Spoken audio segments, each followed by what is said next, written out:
자, 오늘은 지난번에 이어서 11절 하겠습니다. 지난주에는 그리스도에 대해서 그리스도가 너희 안에 있다. 하나님은 이렇게 말씀하셨습니다. 이 그리스도는 기름 부음이고 메시아라는 뜻입니다. 이 기름 부음이 진리의 성령이 내 심령 가운데 임하여서 진리가 깨달아지는 것을 얘기하고 있습니다. 이것이 재림된 예수 그리스도가 말씀으로 임하신 사건을 얘기하는데 우리는 자기가 재림주고 보혜사 성령이고 6천년 만에 말씀의 아버지로 왔다고 그러고 여러 가지 형태로 안산홍 이름으로 장길자 이름으로 이렇게 그 문선명 이름으로 이렇게 거짓을 선포한다는 것이죠. 그래서 자기 이름으로 구원을 줍니다. 자기 이름으로 기도하게 합니다.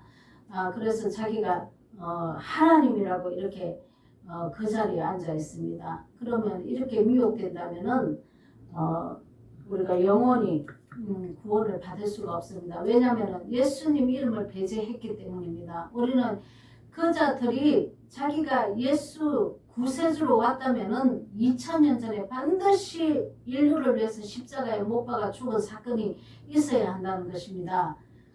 그 얼마나 거짓으로 미혹되어서 많은 자들이 거기 미혹되어 가는지 모릅니다. 정신 차리시고 미혹되지 마시기 바랍니다. 자, 11절 보겠습니다. 가로되 너 보는 것을 책에 써서 예배소, 스무나, 버가모, 두아디라, 사대, 빌라델피아, 라오디아 7교회에 보내기라 하시고, 자, 7교회라는 것은 예수 그리스도의 핏값으로 세운 모든 교회를 얘기하고 있습니다. 이렇게 왜 다시 이 복음이 유대인에게부터 먼저 이렇게 다시 복음이 전파되어야 되냐고 하냐면 지금 예수님을 믿는 이 교회들이 잘못 믿고 있다는 것입니다. 땅의 복음, 기복신앙을 믿고 있다는 것이죠. 그리고 이 유전의 전통으로 이 철학을 배운다든지 유전의 전통에 배운 것을 성령의 이 기름 부음이 없이 예수님의 이 진리가 성령의 기름 부음이 있어서 깨달아져야 되는데 이거 없이 그냥 배운 지식대로 학위를 따고 이렇게 나왔기 때문에 유전의 전통에 배운 그대로 학습을 한다는 것이죠. 그래서 처음에 가르친 자가 잘못 가르친 게 너무나 많기 때문에 칼빈도 그렇고 지금 잘못 가르친 게 많습니다, 여러분. 그런데 이게 그냥 그대로 따라가는 것입니다. 이게 유전의 전통이라는 것이죠. 신학교에서 이렇게 배워서 나오는 겁니다. 그런데 하나님은 어떤 교파를 초월해서 진리의 성령으로 성령이 너희 안에 지금 그리스도가 들어갔는가 안 들어갔는가, 그리스도가 임했는가 임하지 않았는가, 그리스도가 내 안에 들어와야만 이 말씀이 풀어지고 이 말씀이 깨달아지고 창세기부터 계시록까지 하나님의 뜻이 무엇인지 무엇을 가리키고 있는지 알 수 있다는 것입니다. 그러나 유전의 전통으로 배운다면은 우리가 지금 막혀버리고 예수님 위에 지금 이렇게 전통이 올라와 있기 때문에 오히려 눈이 가리워져서 이 진리의 말씀을 대적하게 되어 있습니다. 그리고 대적하는 것은 뭐냐면 기복신앙입니다. 여러분, 이 하늘의 그 거룩한 진리의 말씀을 땅의 복으로 바꿔놨습니다. 이 땅의 축복으로. 예수님 믿으면은 거룩하고 욕심을 버리게 만들어야 되는데 더 욕심을 채우는 이런 교회들이 너무나 많죠. 이건 땅의 기복일 육체의 일입니다. 하나님을 기쁘시게 할 수 없고 천국에 들어갈 수도 없습니다, 여러분. 그리고 세 번째는 은사라고 그랬죠. 바깥에 일어나는 외적 은사. 외적 은사는 하나님의 살아계심을 나타내서 귀신도 쫓고 그리고 귀신도 쫓고 예언도 하고 방언도 하고 그리고 병도 고치고 이런 일이 일어납니다. 그런데 이것을 했다고 해서 진리의 성령이 온 것이 아닙니다. 자, 진리의 성령은 말씀으로 옵니다. 이 말씀을 깨달아지고 진리의 성령이 와야만 죄가 무엇이고 의가 무엇이고 심판이 무엇인지 보이기 때문에 절대로 죄를 끊어버리고 갈 수 있는 길이 이 길입니다, 여러분. 자, 용납할 수 없습니다. 죄는. 자, 하나님이 그렇게 하십니다. 그렇게 그래서 회개된 심령 안에 하나님을 볼 것이요 깨끗한 청결한 마음 안에 하나님을 본다는 것은 뭐냐면 이 말씀이 풀어지고 보여져서 죄하고 결탁하지 못한다는 것입니다. 자, 에스겔서 3장 1절에서 6절 제가 봉독합니다. 그가 또 내게 이르시되 인자야 너는 받는 것을 먹으라. 너는 이 두루마리를 먹고 가서 이스라엘 족속에게 구하라 하시기로. 이스라엘 족속에게 구하랍니다. 이미 성경 말씀과 지식이 엄청나게 많이 어렸을 때부터 배워온 자들입니다. 지금 교회의 종교 지도자들 또 이스라엘 백성들 하나님을 믿고 하나님을 찬양하고 하나님의 말씀을 먹고 마시는 이런 자들에게 다시 구하랍니다. 왜? 잘못된 것을 믿고 있기 때문에 진리가 아닌 비진리로 믿고 있기 때문에 다시 이스라엘 백성에게 이 두루마리 이 말씀을 먹고 다시 구하랍니다. 바로되게 하라는 것이죠. 자, 그래서 내가 입을 벌리니 그가 그 두루마리를 내게 먹이시며 내게 이르시되 인자야 내가 내게 주는 이 두루마리로 내 배에 넣으며 내 창자에 채우라 하시기에 내가 먹었더니 그것이 내 입에서 달기가 꿀 같더라. 자, 꿀 같더라. 얼마나 이 말씀을 채우고 말씀이 풀어지고 제가 이 문자 속에 이 문자의 성경을 진리의 성경이 오지 않고 그리스도가 내 안에 임하지 않았을 때 이 말씀에 대해서 궁금한 게 너무나 많았습니다. 이해가 되지 않고 어떻게 예수님이 무리를 걷고 어떻게 이런 일이 해오리 바람으로 엘리야와 엘리사가 해오리 바람으로 하늘에 성천을 하고 에녹이 성천을 하고 이런 말들이 너무나 많이 갇혀가지고 이게 이해가 안 됩니다. 그래서 내가 교회 가서 이게 지금 무리를 걷는 게 무엇입니까? 등등 이렇게 물어보면은 무조건 믿으라는 거라 무조건. 자, 영의 눈이 뜨이지 않았기 때문에 해석을 못해서 그렇습니다. 진리의 그리스도의 성령 진리가 오지 않았기 때문에 그러는 것이죠. 근데 영을 해석하면 모든 것이 다 풀어집니다. 우리가 회개된 10년 안에 주님은 오시기 때문에 우리가 예수님을 믿는다고 해서 지금 우리가 다 진리의 성령이 온 것이 아니고 정말 내 자범죄와 예수님을 죽인 죄와 내 자범죄를 토설해서 심령이 깨끗해진 자 안에 하나님의 그리스도의 영이 내 안에 들어오셔서 그리스도가 들어오셔서 말씀을 풀어내기 때문에 그때부터 알 수 있다는 것이죠. 근데 많은 자들에게 이제 이렇게 된 자들은 다시 이스라엘 백성에게 가서 너희가 믿고 있는 이 하나님의 말씀을 너희가 잘못 풀고 잘못 해석하고 잘못 알고 있다고 다시 전하라고 이렇게 말씀을 먹여주시는 것입니다. 이것이 새 진리의 말씀, 새 언약의 법을 다시 말씀을 풀어서 넣어주시는 거죠. 근데 이게 다른 복음이냐? 아닙니다. 여러분. 창세기부터 요한계시록까지 이 말씀은 그대로 새 언약의 법도 옛 언약의 법하고 똑같습니다. 그러나 옛 언약의 법은 내가 진리의 성령이 오지 않았을 때 내가 지키려 해도 지켜지지 않는 것이고 새 언약의 법은 다른 법이 아닙니다. 똑같은 십계명입니다. 똑같은 말씀인데 예수를 죽인 자는 그 은혜에 감동해서 예수님 명령에 쫓아가고 또 성령님이 내 안에서 죄를 가르쳐 주시기 때문에 죄의 길로 안 갈 수 있다는 것입니다. 여러분. 자, 그래서 우리가 예수님 은혜를 반드시 입고 하나님의 그 기름 부은 그 그리스도가 내 안에 들어와야만 이게 가능하다는 것이죠. 자, 그래서 4절, 5절 보겠습니다. 너는 방언이 다르거나 말이 어려운 백성에게 보내는 것이 아니고 이스라엘 족속에게 보내는 것이다. 우리가 방언 이러면은 막 할렐루야 하면서 방언 하지 않습니까? 할렐루야 이게 방언인 줄 압니다. 자, 이거는 외적 은사입니다, 여러분.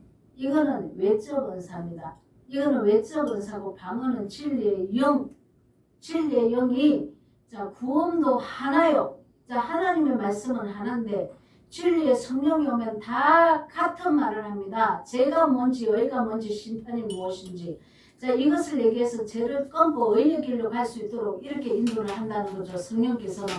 그런데 왜 방언이 흩어졌습니까? 자, 죄가 있는 자에게는 방언이 흩어져 있습니다. 이 말씀이 흩어져 있다는 거죠. 어떻게 흩어져 있습니까? 각자 자기 말을 한다는 것이죠. 자, 이 교파는 이 얘기를 하고 저 교파는 저 얘기를 하고 순복음은 이 얘기를 하고 감리교는 이 얘기를 하고 장로교는 이 얘기를 하고 자, 장로교하고 감리교하고 서로 대적자입니다. 사실은 구원관이 틀립니다, 여러분. 자, 장로교하고 감리교하고 이 교리를 보면은 완전 180도로 어긋나 있습니다. 그런데 지금 감리교 엄청 커졌죠? 자, 장로교도 엄청 커졌죠? 서로가 대적자라고 얘기를 안 합니다. 그냥 그러려니 하고 서로 편한 거 택하고 갑시다 이러고 제가 그냥 넘어갑니다. 방언이 다르다고, 방언, 말씀이 다르다고 각자가 자기 말을 합니다. 자, 이게 유전의 전통이라는 거죠. 내가 어느 신학교에서 무엇을 배웠느냐에 따라서 내가 그거 습득하게 되어 있습니다. 근데 이게 망하는 길입니다, 여러분. 하나님의 영으로 깨어나야 합니다. 그래야 방언이 하나가 됩니다. 하나님의 진리가 하나가 되어야 됩니다. 그래서 깨어난 자들은 이스라엘 백성을 일깨워야 하죠. 잘못 알고 있는 자들을 일깨워야 합니다. 그래서 우리가 고난과 핍박을 받게 되어 있습니다, 여러분. 자, 그래서 6절 너를 방언이 다르거나 말이 어려워 내가 알아듣지 못할 열국에 보내는 것이 아니라 내가 너를 그들에게 보냈었다면 그들은 전혀 내 말을 들었으리라. 이스라엘 백성이 이 진리의 말씀을 듣고 깨어나야 한다는 것이죠. 12절 자, 본문 계시록 12절 보겠습니다. 몸을 돌려 나더러 말한 음성을 알아보려고 하여 돌이킬 때 7 금촛대를 보았는데 자, 7 금촛대는 이 진리의 말씀이 비치는 거죠. 이 촛대 가운데 이 촛대가 있고 양쪽으로 이렇게 6개 촛대가 6가지가 있고 가운데 한 가지가 있습니다. 그리고 꼭대기에도 하나 있고 이 가지는 예수 그리스도입니다. 예수 그리스도의 진리의 말씀을 7 교회가 선포를 해야 된다는 것이죠. 그래서 이 등불이라고 그러죠. 이것을 또 촛대를 자, 그래서 우리가 7 교회가 가지가 있고 맨 위에 하나 교회가 있고 또 양쪽으로 3개, 6개 이렇게 있기 때문에 7 교회라는 것입니다. 이 7 교회는 촛대로 등이 밝혀져 있습니다. 이것은 항상 이 교회는 진리의 말씀을 밝혀져야 된다는 것이죠. 이것을 얘기하고 있습니다. 그래서 우리가 예수님께서 7 촛대가 있다는 것은 내 안에 예수님께서 강림해서 그리스도로 와 있다는 것입니다. 그래서 예수님의 이 말씀을 우리가 말씀 앞에 순종을 하고 또 많은 사람들을 일깨워야 한다는 것이죠. 자, 그런데 하나님은 뭐라고 하시냐면 마태복음 12장 41절 42절 보면 심판 때에 니느웨 사람들이 일어나 이 세대 사람을 정죄하리니 이는 그들이 요나의 전도를 듣고 회개하였음 이거니와 요나보다 더 큰 이가 여기 있으며 심판 때에 남방 여왕이 일어나 이 세대 사람을 정죄하리니 이는 그가 솔로몬의 지혜로 말을 들으려고 땅끝에서 왔으니 그리와 솔로몬보다 더 큰 이가 여기 있느니라. 자, 이게 무슨 말입니까? 자, 요나가 니느웨 이방 나라입니다. 자, 이방 나라에 요나가 너희가 40일 뒤에 너희가 망한다, 죽는다 이렇게 얘기를 하니까 니느웨 사람들이 회개했습니다. 자, 이것을 얘기합니다. 회개된 자가 또 진리를 선포한다는 것입니다. 남방 여왕은 누굽니까? 자, 아프리카에서 온 이 남방 여왕은 검은 여자입니다. 검은 여자는 내가 죄인입니다 하고 토설대고 고백한 그 자가 회개되어서 이 진리의 말씀을 다시 선포하는 것을 얘기하고 있습니다. 죄인된 자를 하나님은 들어서서 내가 아무것도 아님을 밝혀버리고 나를 구속하시고 진리의 말씀을 주셔서 다시 이스라엘 백성에게 보내는 것입니다. 자, 회개된 자가 진리의 영을 잊게 되어 있습니다, 여러분. 그래서 이 니느웨와 남방 여자, 이 검은 여자를 하나님은 이렇게 말씀하고 있습니다. 자, 13절에서 18절. 촛대 사이에 인자 같은 이가 발에 끌리는 옷을 입고, 자, 발에 끌리는 옷이라는 것은 이 세마포를 예수님은 입으셨다는 것입니다. 촛대 사이에, 자, 말씀 사이에 말씀과 함께 예수님은 나타나신다는 것이죠. 자, 예수님 자체가 말씀입니다. 근데 이 한상으로 보니까 이 촛대 사이에 말씀과 함께 예수님이 역사를 하시는데 보이시는데 발에 끌리는 옷을 입었습니다. 제사장의 옷이죠. 자, 발에 끌리는 옷이라는 것은 세마포 옷을 입은 것이고 이 세마포 옷은 옳은 행실입니다. 발에 끌릴 정도로 발이 안 보이고 끌릴 정도로 옷이 길은 옷을 입었다는 것은 말씀으로 순종해서 우리가 배실과 시실로 이 배를 짜는 것 같이 이 옳은 행실이 짜여져서 길게 늘어진 옷을 얘기하고 있습니다. 이렇게 예수님은 완벽하게 예수님 하나님 앞에 순종했던 분입니다. 자, 우리도 예수님과 함께 이렇게 되어야 된다는 것이죠. 자, 가슴에 금띠를 띄었다는 것은 진리의 말씀으로 둘렀다는 것입니다. 말씀에 갑옷을 입었다는 것이죠. 허리에 이렇게 허리에 가슴에 금띠를 띠고, 자, 그 머리와 털의 희기가 흰 양털 같고 눈 같으며 그의 눈은 불꽃 같고 그의 머리가 희대요. 자, 순종을 얼마나 많이 해서 흰머리가 길어지고 희기가 털이 흰 양털과 같고 얼마나 눈부시고 아름다운 모습인지 우리의 삶이 예수님의 삶이 이랬다는 것입니다.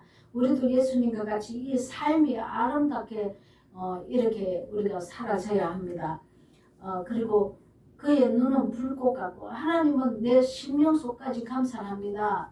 내 심령 속까지 내 안에서 나를 보게 하시고 이렇게 나를 이렇게 내 안에 더러운 것을 다 드러내신다는 것이죠. 다 드러나야 합니다. 그게 복받은 자입니다. 내 안에 죄를 간절과 골수까지 찔러서 다 죄를 드러내야 합니다. 그래야 내가 영원한 아름다운 세계에서 하나님과 함께 살 수 있는 것입니다. 여러분, 죄를 토설하고 죄를 끊어버리고 이렇게 우리가 천국이 내게 임해서 그리스도가 내게 임하는 것이 천국이 내게 임하는 것입니다. 임해서 거룩하게 변화를 받아서 영원한 천국에 또 들어가는 것입니다. 여러분, 이 땅의 천국의 삶을 반드시 살아야 합니다. 그의 발은 풀무에 단련한 빛난 주석 같고, 저 풀무에 단련한 빛난 주석은 풀무불에 들어갔다 나오신 분이지 않습니까? 고난과 연단을 받고 거룩하게 이렇게 계신 분이라는 겁니다. 자, 우리도 예수님 안에서 고난과 연단을 받고 거룩한 빛난 주석 같이 풀무에 단련해서 우리가 정금같이 불순물이 다 빠지고 정금같이 나와야 합니다. 그의 음성은 맑은 물소리 같으며 그의 말씀은 맑은 물소리 같으며, 자, 계시록에 보면은 나중에 백마가 나옵니다. 9장에 나옵니까? 이 백마가 하나님의 한날은 이렇게 한상을 열어주셔서 이 백마를 보게 하시는데 이 백마는요 그냥 말은 그 말을 타고 달리기는 달리는데 이 말은 너무나 깨끗하고 아름답고 영롱한 물입니다. 여러분, 완전한 진리의 물이 병마라고 이렇게 표현을 한 겁니다. 여러분, 저는 그거를 하나님께서 가르쳐 주셔서 제가 본 것입니다. 자, 이 말을 타고 가야 되죠. 우리가 완전히 섞인 이 비진리를 타고 이 영적 전쟁에 나갈 수 없습니다. 완전한 진리를 가지고 깨트려져야 됩니다. 완전한 맑은 물이죠. 이 진리의 말씀을 얘기합니다. 섞이지 않는, 누룩이 섞이지 않는 완전한 복음을 가지고 나가야 합니다. 우리가 자 16절 그 오른손에는 7별이 있고 그 입에는 좌우에 날성금이 나오고 그 얼굴은 해가 힘있게 비치는 것 같더라. 날성금으로 죄를 드러내야 한다고 말씀드렸습니다. 내가 볼 때 그 발 앞에 엎드려 죽은 자같이 되매 그가 오른손을 내게 얹고 가라사대 두려워 말라 나는 처음이요 나중이니. 자, 우리의 이 구원 사역은 예수님 사역입니다. 우리를 구속해서 제사함을 입힌 것도 예수님 십자가에서 죽어주신 그 대속의 은혜로 우리를 건져내 주셨고 그리고 나중은 뭡니까? 자, 너전비 성령, 이 성령이 내게 재림을 하셔서 나를 영생에 데리고 가야 되는데 거룩하게 만드는 과정이 있지 않습니까? 자, 그래서 처음도 구속하는 분도 예수님이고 그 진리의 성령으로 오셔서 그리스도로 내 안에 오셔서 나를 거룩하게 만들어서 영생에 이끌어 가시는 분도 예수님이라는 것이죠. 말씀이 예수님이라니까요. 말씀이 진리의 성령이고 예수님과 하나님 스스로 계신 말씀이신 하나님 아버지 아닙니까? 그래서 삼위일체라고 합니다. 자, 그래서 우리가 이렇게 진리의 성령이 오셔야만, 그리스도가 내 안에 오셔야만 우리가 교회에서 행하는 우상숭배, 탐욕과 욕심으로부터 자유롭게 되고, 하늘의 이 복음을 가지고 땅의 물질을 축적하는 이런 가늠하는 여자는 교회입니다. 이런 교회가 되지 않는다는 것이죠. 진리가 와야 가능합니다, 여러분. 자, 저와 여러분은 거룩한 삶을 예수님이 살았던 것처럼 우리도 예수님 안에서 반드시 이 삶을 살아야 된다는 것입니다. 예수님은 첫 아들입니다. 하나님 아버지의 첫 아들. 우리 인간의 모습으로 오셨습니다. 인간이 할 수 있는 모습을 다 보여주고 가신 것입니다. 우리도 예수님 안에서 능치 못할 일이 없음을 기억하고 이 말씀의 약속을 믿고 우리가 거룩하게 변화되기를 예수 그리스도의 이름으로 축원드립니다. 아멘.